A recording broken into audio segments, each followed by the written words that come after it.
L'humanité cherche depuis longtemps à comprendre le divin. Cette quête de sens a donné naissance à diverses voies spirituelles. Parmi celles-ci, la Kabbale et la révélation biblique offrent des moyens profonds, quoique distincts, de se connecter au sacré. La Kabbale est souvent décrite comme le mysticisme juif. Elle cherche à comprendre les aspects cachés de Dieu et de la création. Elle explore les significations ésotériques au sein des textes sacrés. Elle utilise un symbolisme complexe et des pratiques méditatives. Ses adeptes croient qu'elle offre une compréhension plus profonde de l'univers. La révélation biblique, d'autre part, se réfère à la croyance que Dieu a directement communiqué sa volonté et sa nature à l'humanité. Cette communication est principalement consignée dans la Bible. Chrétiens et juifs considèrent ces écritures comme divinement inspirées. Ils voient la Bible comme un guide pour la foi et la vie. Elle contient des lois, des prophéties, de l'histoire et de la sagesse. Elle présente un récit de l'interaction de Dieu avec l'humanité. L'accent est souvent mis sur les commandements et les promesses explicites de Dieu. Ces deux traditions présentent des méthodologies différentes pour la compréhension spirituelle. La Kabbale met l'accent sur l'expérience intérieure et la perspicacité mystique. Elle encourage l'exploration des couches cachées de signification. Elle implique souvent la direction d'un enseignant. La révélation biblique tend à mettre l'accent sur la foi en un texte reçu. Elle insiste sur l'obéissance aux commandements divins. Elle s'appuie sur des interprétations établies et des récits historiques. Les deux voies ont profondément influencé des millions de vies. Comprendre les concepts fondamentaux de la Kabbale et de la révélation biblique est crucial. Cela permet une exploration éclairée des traditions spirituelles. Cet exposé comparera ces deux approches significatives. Nous examinerons leurs origines et leurs enseignements fondamentaux. Nous considérerons également leur pertinence pour les individus aujourd'hui. Cette exploration vise à apporter de la clarté. Elle cherche à aider les auditeurs à discerner leurs propres intérêts de spirituel. C'est un voyage au cœur de deux puissants courants de pensée religieuse. Les origines de la Kabbale sont complexes et anciennes. Elles ne sont pas liées à un fondateur ou à un événement unique. Au contraire, la Kabbale a émergé progressivement de formes antérieures de mysticisme juif. Ces formes primitives existaient bien avant que le terme Kabbale ne soit largement utilisé. Des traces de pensée mystique se trouvent dès la période biblique elle-même. Les visions de prophètes comme Ézéchiel, avec sa description du char divin, Merkaba, sont considérées par certains comme des précurseurs. Ces premières traditions mystiques étaient souvent ésotériques.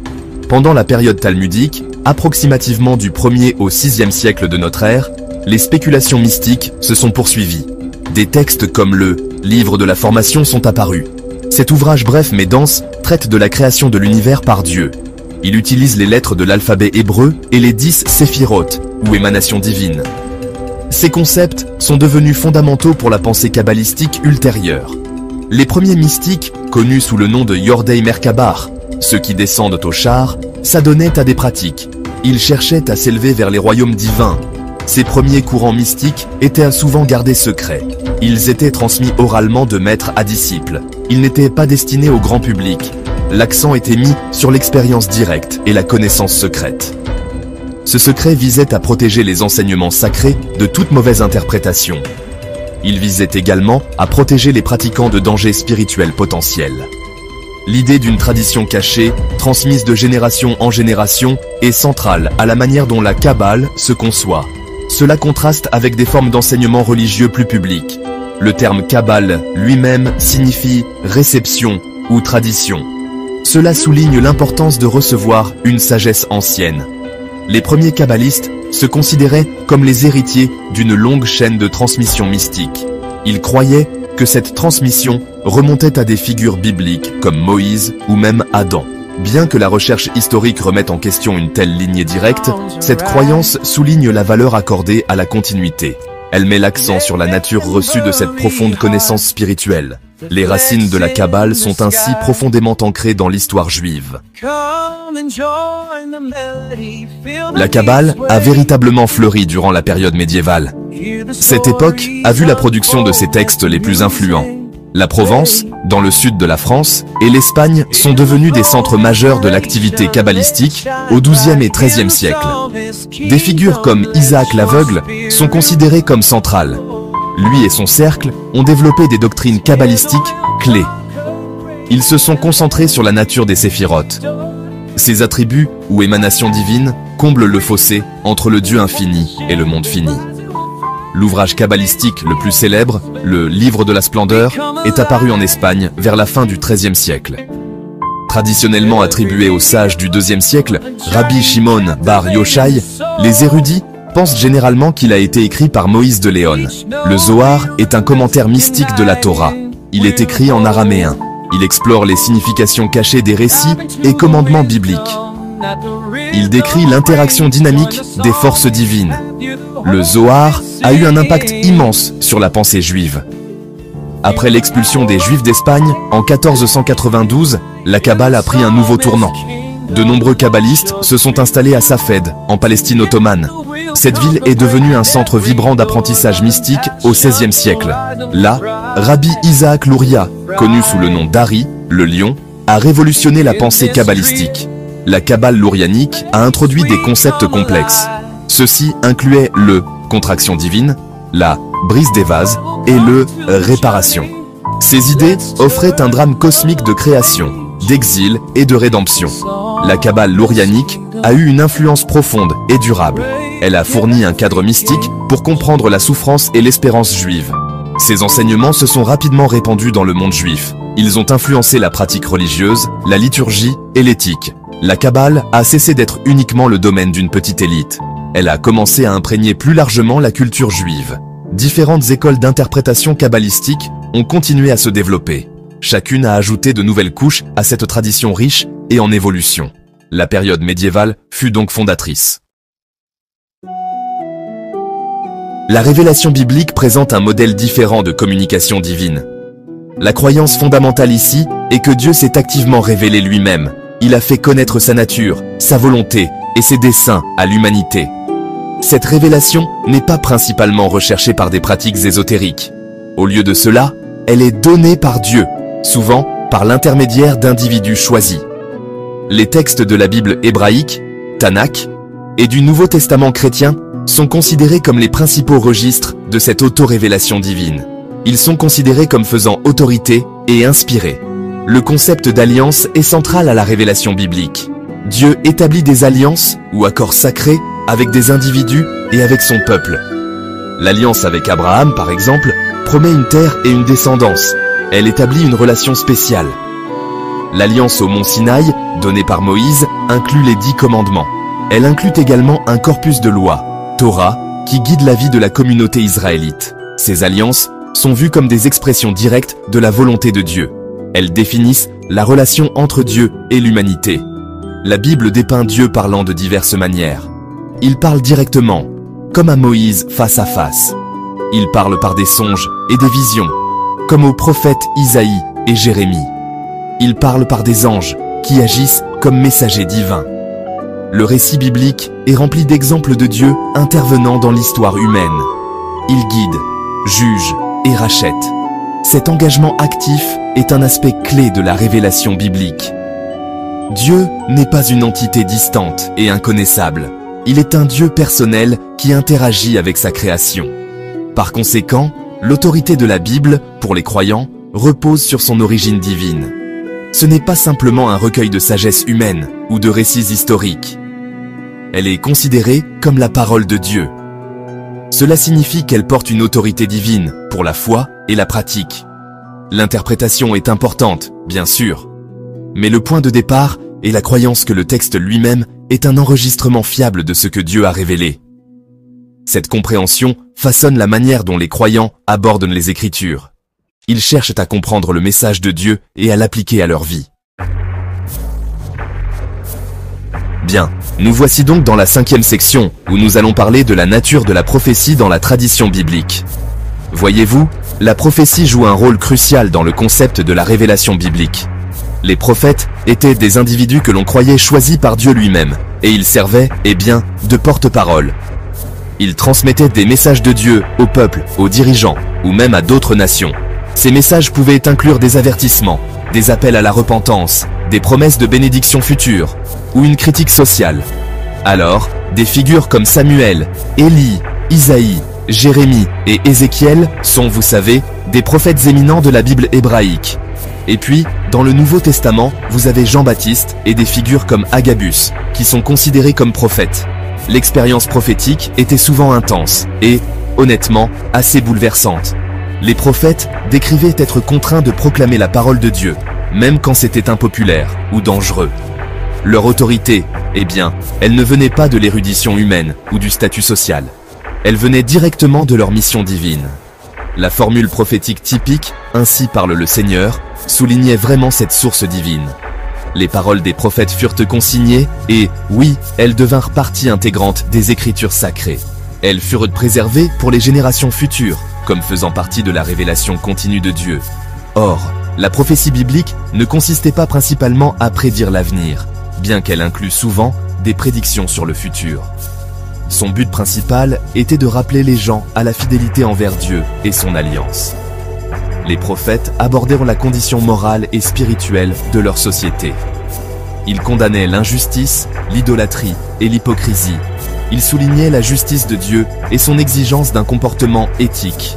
Ils offraient également espoir et réconfort, parlant des plans rédempteurs ultimes de Dieu pour son peuple et le monde. La collecte et la canonisation des écrits prophétiques furent des étapes significatives. Elles affirmèrent la croyance que ces messages étaient divinement inspirés et considérés comme faisant partie de la parole, faisant autorité de Dieu. La tradition prophétique met en lumière un aspect clé de la révélation biblique. Dieu communique dans un langage clair et compréhensible par l'intermédiaire de messagers choisis. Le but est de guider, corriger et encourager son peuple. Cela contraste avec les traditions mystiques qui recherchent une connaissance cachée par des moyens personnels, souvent ésotériques. Le message prophétique est typiquement public et direct. Kabbale et écriture, des approches divergentes de la vérité. Bien que la Kabbale et les interprètes traditionnels de la révélation biblique tiennent la Torah et les autres écritures pour sacrées, leurs approches de ces textes diffèrent considérablement. L'interprétation biblique traditionnelle, tant dans le judaïsme que dans le christianisme, se concentre souvent sur le sens littéral, ou péchat, du texte. Elle cherche à comprendre le contexte historique, la grammaire et la signification littérale. Elle reconnaît également les interprétations allégoriques, homilétiques et juridiques. Cependant, le fondement est généralement la signification accessible des mots. La Kabbale, à l'inverse, recherche un sens plus profond, caché ou sod, au sein des Écritures. Les kabbalistes croient que la Torah n'est pas seulement un document historique ou un ensemble de lois. Ils la voient comme un plan mystique de la création. Ils croient qu'elle contient de profonds secrets sur Dieu, le cosmos et l'âme humaine. Chaque lettre, mot et même chaque signe décoratif dans le rouleau de la Torah est censé détenir une signification ésotérique. L'interprétation kabbalistique utilise des méthodes comme la gematria, valeur numérique des lettres, le notaricon, formation de mots à partir d'initiales, et la témura, substitution de lettres, pour découvrir ces couches cachées. Cette différence d'approche conduit à des compréhensions distinctes de la vérité divine. Pour beaucoup de ceux qui se concentrent sur la révélation biblique, la vérité se trouve principalement dans les enseignements et commandements explicites de Dieu, tels qu'énoncés clairement dans les Écritures. Le chemin pour connaître Dieu passe par la foi, l'obéissance et l'étude de sa parole révélée. L'accent est mis sur une relation avec Dieu tel qu'il s'est révélé. Cette révélation est considérée comme complète et suffisante pour le salut et une vie juste, particulièrement au sein des traditions chrétiennes protestantes. Les traditions catholiques et orthodoxes valorisent également la sainte tradition aux côtés de l'écriture. La Kabbale, cependant, suggère que la vérité ultime est voilée. Elle requiert un effort mystique et une perspicacité pour pénétrer ces voiles. Le texte scripturaire est comme un corps, et la Kabbale cherche l'âme au sein de ce corps. La vérité divine, dans cette perspective, est dynamique et multiniveau. Elle se déploie par la contemplation, l'étude ésotérique et les expériences mystiques. Les kabbalistes visent à atteindre la devekut, une adhésion ou communion avec Dieu, en comprenant ses mystères plus profonds. Cela implique souvent un voyage personnel et expérientiel au-delà du texte littéral. La parole écrite est un point de départ pour une révélation plus profonde, non écrite. Section 7. Pourquoi les chercheurs spirituels modernes explorent la Kabbale? Récemment, la Kabbale a connu un regain d'intérêt au-delà des cercles juifs traditionnels. De nombreux individus modernes sont attirés par ces enseignements pour diverses raisons. Un attrait significatif est sa promesse de profonde perspicacité spirituelle et de transformation personnelle. Dans un monde qui peut souvent sembler matérialiste et spirituellement vide, la Kabbale offre un chemin pour se connecter aux dimensions plus profondes de la réalité. Elle parle d'unité, d'interconnexion et d'un cosmos ayant un but. Cela peut être très attrayant pour ceux qui cherchent un sens. L'accent mis par la Kabbale sur l'expérience personnelle résonne également auprès des chercheurs spirituels contemporains. Contrairement à certains systèmes religieux dogmatiques, certaines interprétations modernes de la Kabbale encouragent l'exploration individuelle et les rencontres directes avec le divin. Ces pratiques méditatives et son langage symbolique peuvent fournir des outils pour la découverte de soi et la croissance spirituelle. Les gens recherchent souvent une spiritualité qui ne concerne pas seulement la croyance, mais l'expérience vécue.